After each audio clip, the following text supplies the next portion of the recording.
大家好，歡迎嚟到家父維嘅 YouTube Channel， 我係 Esther。今日呢條影片最主要想同大家講下關於2025年 BLNST 嘅重要更新。假如你係想投考公務員，但係你仲未考過 BLNST， 即係基本法及國安法測試，呢一條影片就非常適合你啦。正式開始影片之前，如果大家仲未 subscribe 我哋家父維嘅 YouTube Channel， 咁就可以盡快 subscribe。我哋會不定期透過呢個 channel 分享更多比較詳細嘅公務員投考資訊或者係面試 tips。subscribe 完撳埋個鐘仔就唔怕錯過我哋嘅新片啦。先同大家講下今期基本法及香港國安法測試嘅更新。為咗配合公務數字轉型，公務員事務局喺2025年5月推出咗數碼化基本法及香港國安法測試，將以前可能一年得2至3次嘅考期變成咗全年都能夠舉行嘅數碼化版本。呢項嘅變動暫時只係適用於去投考一啲學位或者專業程度資格職系嘅公務員崗位，譬如係大家經常聽到嘅政務主任 AO 或者行政主任 EO， 咁都係屬於呢一個界別嘅。咁假如你嚟緊係打算投考呢2個崗位嘅話呢，咁呢一次嘅變更就絕對關你事啦。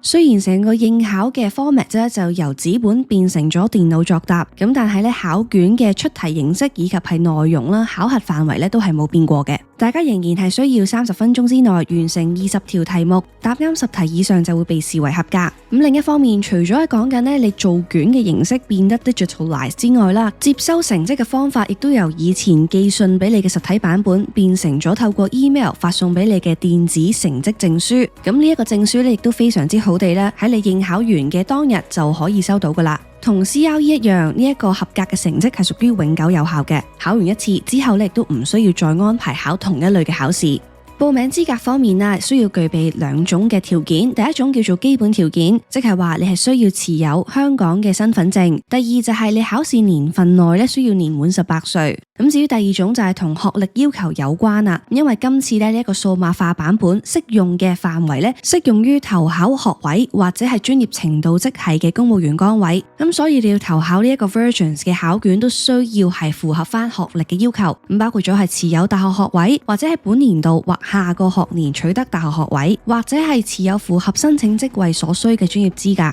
公務員事務局喺官網上面都有就住申請資格，包括咗就係學年嘅結算方法，話俾你知幾時係你可以報考嘅日期。就住 C 類人士而言佢亦都鼓勵申請人要向政府部門或者職系查詢翻自己擁有嘅一個專業資格係唔係受到認可嘅。一般而言，數碼化測試係逢星期1至星期5，公眾假期除外，喺公務員事務局一般職系處招聘中心，即係香港灣仔告士打道5號稅務大樓37樓舉行。每日會設有6個考試時段，最早由朝頭早9點3開始，咁最尾一場就會係下晝嘅4點3。申請人可以透過先到先得嘅方式喺網上申請系統報名，而額滿就會截止㗎喇。咁假如遇上一啲突發嘅事情啦，例如係系統保養部分日子或者時段就唔會編排任何考試。就住申請方法而言就係今次呢個數碼化嘅考核必須透過網上申請系統去遞交申請書，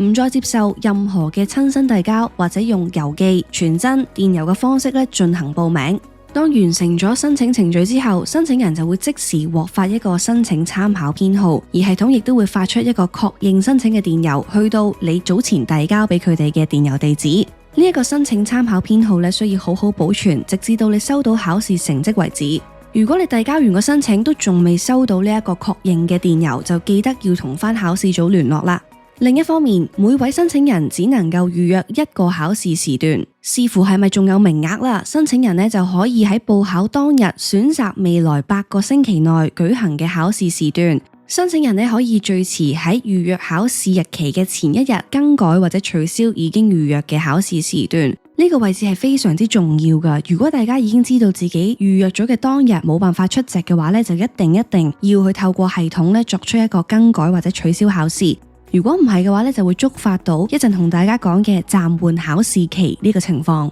為咗充分去運用政府嘅資源，數碼化測試設有為期3個月嘅暫緩考試期。如果申請人缺席咗考試，即係 no show， 或者未能夠喺考試入邊取得合格嘅成績，最快都要相隔多3個月先至可以再次進行數碼化測試。頭先都有同大家講過關於一個報考資格嘅事宜同埋安排啦。其實公務員考試組都會喺考試完成之後作出抽樣嘅調查，獲抽中嘅申請人會喺考試之後嘅下一日收到相關嘅電郵。我哋需要按照住指示喺限期之前遞交成績單或者係證書副本，去證明我哋申報嘅最高學歷同埋專業資格。未能夠喺限期之前提供到所需證明嘅人士都會被取消考試成績。嚟到最尾啦，同大家嚟一個小小嘅大整合先。首先，基本法及香港國安法測試其實分成3個 version， 大家經常聽到嘅可能就係學位及專業程度嘅版本，咁即係30分鐘之內去作答20條題目，只要答啱10題或以上呢，就會被視為係合格。今次呢一個數碼化基本法及國安法測試就係適用於學位或專業程度。至於第二款就係學歷要求定於完成中學階段程度或以上，但係低於學位或專業程度嘅公務員職位，招聘部門或職系會喺招聘過程當中安排呢一個 BLNST 考試。暫時形式仍然會 keep 住用一個紙本嘅方法去做嘅，咁題目嘅數量亦都係20題，答啱10條就被視為合格。作答時間係35分鐘。而最尾一款就係學歷要求低於完成中學階段程度嘅公務員職位，咁呢一個版本就唔需要進行任何電腦化考試或者係筆試，咁反而會用一個口頭提問嘅方式去做。一般就會喺遴選面試當中作出一個口頭嘅提問，咁而一共會問4條，如果答啱2條或以上就會被視為合格。無論你係參加邊一個版本都好啦，呢一個 BLNST 嘅測試結果成績亦都係永久有效嘅。希望今日呢條影片可以幫到大家去知道最新版本嘅基本法及香港國安法測試考核嘅形式有啲咩變動。咁我哋家父維又就住呢一個考試提供一啲免費嘅學習支援俾大家。咁大家只要上翻我哋嘅網站，點擊翻 BLNST 嘅練習模式，咁就可以去做一啲簡單嘅基本法測試。如果大家想做更多嘅練習題目，亦都可以考慮購買我哋嘅 full version， 就可以無限次任做我哋嘅題目啦。而另一方面，我哋家父維教學平台亦都有提供其他嘅學習支援，包括咗 GRE、CRE、紀律部隊、AO 同埋 EO 等等唔同嘅職系範疇。有興趣嘅同學都可以喺我哋樓下 info box 了解更多關於課程上嘅資訊，亦都非常之歡迎大家去 scan 呢個 QR code follow 我哋家父維嘅 Instagram account。我哋都會不定期發佈一啲投考嘅資訊啦、面試嘅狀況，亦都會舉行唔同大小嘅 Instagram Live 同大家分享更多投考嘅心得或者一啲面試 tips 等等。如果唔想錯過任何嘅公務員投考資訊，就記得要 follow 我哋嘅 Instagram， 亦都要記得 subscribe 埋我哋呢一個 YouTube channel， 仲要撳埋隔籬個鐘仔。如果想知道更多學習嘅支援或者係課程服務，歡迎大家直接上我哋嘅官網 www.jafulway.com。今次嘅分享就嚟到呢度啦，我哋下條片再見啦，拜拜。